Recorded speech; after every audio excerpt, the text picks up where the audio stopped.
ប្រជាពលរដ្ឋស្នើឲ្យពិនិត្យករណីចោទប្រកាន់លើចៅសង្កាត់រោគម្នាក់ថាបានលុបប្រឡាយទឹករត់នៅក្រុងអរិចសាន់ប្រជាពលរដ្ឋរស់នៅភូមិព្រែកដុនហែមនិងភូមិព្រែកអំពិលសង្កាត់ព្រែកអំពិលក្រុងអរិចសាន់នៃខេត្តកណ្ដាលបានសម្ដែងការព្រួយបារម្ភនិងបានអំពាវនាវដល់អាជ្ញាធរថ្នាក់ដឹកនាំឲ្យចុះជួយពិនិត្យនិងដោះស្រាយករណីលុបប្រឡាយទឹករំដោះទឹកមួយកន្លែង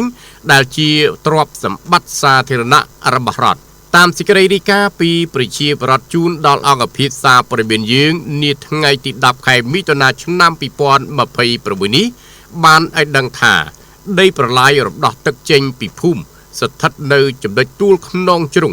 ដែលមានទទឹង6ម៉ែត្រនិងបណ្ដោយប្រវែងប្រមាណជិត200ម៉ែត្រប្រភពដដែលបានបន្តថាប្រឡាយនេះជាប្រឡាយធម្មជាតិតាំងពីយូរលង់ណាស់មកហើយដែលកាលពីដើមឡើយពលរដ្ឋតែងតែអាស្រ័យផលរួមគ្នាដូចជាការបើកទូកដឹកសំណាបដឹកអូសនិងនេសាទជាលក្ខណៈគ្រួសារហើយបច្ចុប្បន្នវាមានតួនាទីយ៉ាងសំខាន់ក្នុងការរំដោះទឹកចេញពីភូមិនៅពេលមានភ្លៀងធ្លាក់ជន់លិចភូមិផងដែរទោះជាយ៉ាងណាប្រជាពលរដ្ឋបានលើកឡើងថាប្រឡាយទឹករួមរបស់ពលរដ្ឋនេះត្រូវបានរងការលុបបិទនិងធ្វើរបងហុំព័ទ្ធដែលពួកគេបានដាក់ការសង្ស័យ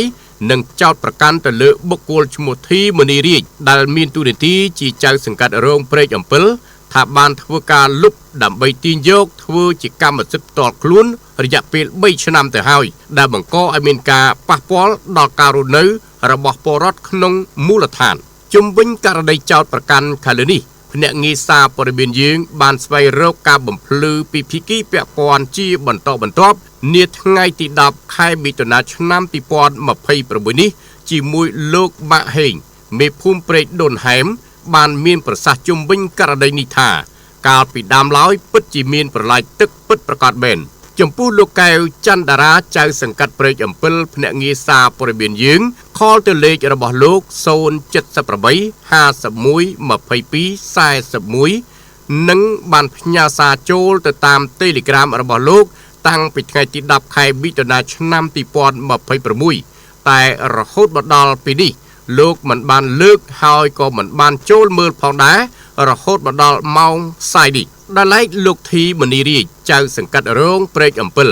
ដែលរងការចោទប្រកាន់ភ្នាក់ងារសារព័ត៌មានយើងបានខលទៅលោកនាថ្ងៃទី10ខែមិថុនាឆ្នាំ2026នោះលោកបានប្រាប់អ្នកសារព័ត៌មានយើងថាឲ្យទៅសង្កាត់ផ្ទាល់ទៅ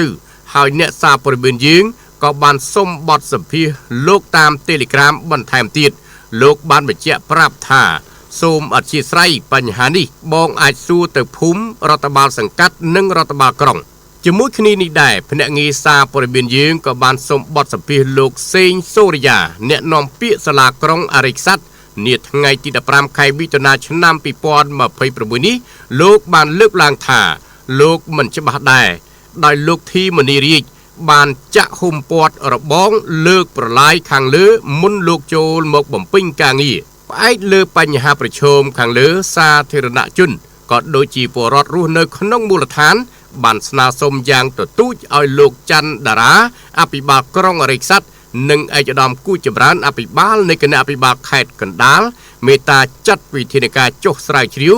និងត្រួតពិនិត្យទីតាំងជាក់ស្ដែងជាបន្ទាន់ដើម្បីបញ្ជាក់ភាពច្បាស់លាស់និងវិធានការអនុវត្តច្បាប់ស្មារភាពគ្នាប្រកបដោយតម្លាភាពក៏ដូចជាការពារផលប្រយោជន៍សាធារណៈនិងប្រព័ន្ធរំដោះទឹកក្នុងមូលដ្ឋានអង្គភាពសារព័ត៌មានយើងសូមបញ្ជាក់ថានឹងបន្តរងចាំការបំភ្លឺពីអាជ្ញាធរពាក់ព័ន្ធនិងភាគីទាំងអស់ដែលមានការពាក់ព័ន្ធដើម្បីធ្វើការផ្សព្វផ្សាយបន្ថែមដោយផ្អែកលើភាពត្រឹមត្រូវតុល្យភាពនិងក្រមសីលធម៌វិជ្ជាជីវៈសារព័ត៌មាន